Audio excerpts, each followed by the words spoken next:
सब लोग। I hope अब सब ठीक होंगे। आप लोगों का दिल से स्वागत है मेरे चैनल खौफनाक सन्नाटा में।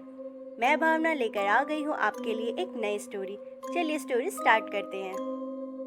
मानसून की छुट्टियाँ चल रही थी और रिया के पेरेंट्स किसी काम से बाहर गए हुए थे।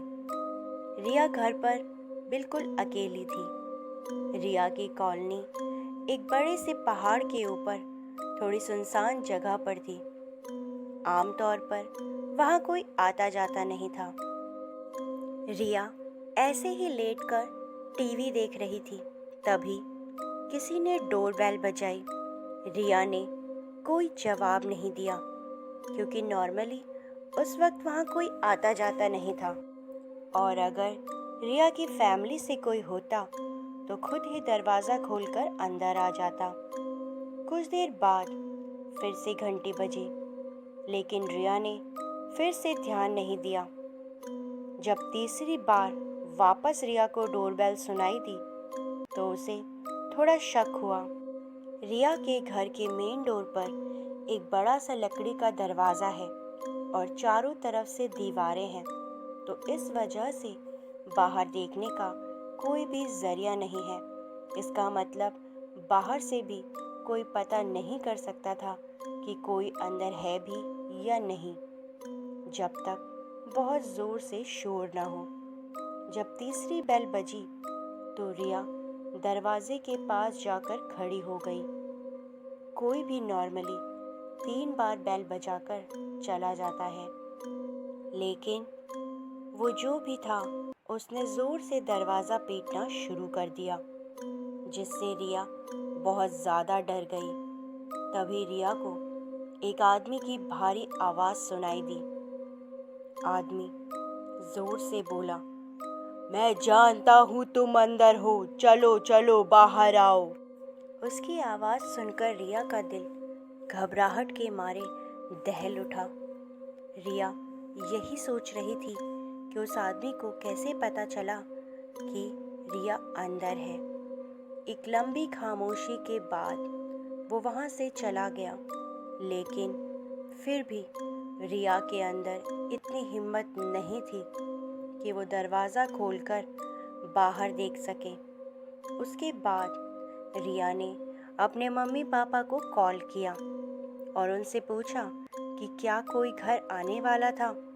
उन्होंने मना किया कि नहीं, कोई भी घर नहीं आने वाला था।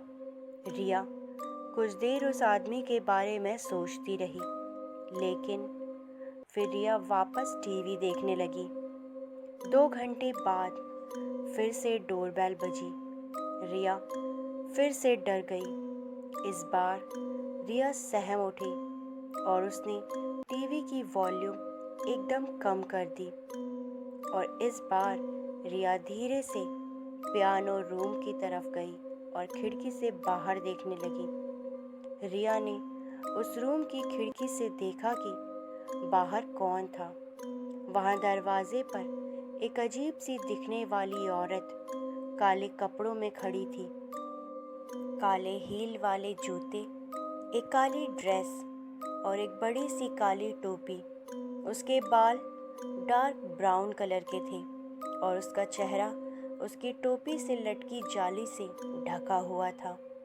बस रिया को उसके चमकते लाल होठ और उसकी बेहद डरावनी हंसी दिखाई दे रही थी। उसके साथ एक लंबा सा आदमी खड़ा था। उसने भी एक काले रंग का सूट पहन रखा था। उसके चेहरे पर एक बहुत ही भयानक सीरियसनेस थी, लेकिन रिया को उस आदमी से इतना डर नहीं लग रहा था जितना उस औरत को देखकर लग रहा था। वो रिया के दरवाजे के सामने एक बेहद डरावनी हंसी लेकर खड़ी थी। कुछ देर तक जब रिया ने दरवाज़ा नहीं खोला तो वो वहाँ से वापस जाने लगी। वो आदमी भी उसके पीछे पीछे चला गया।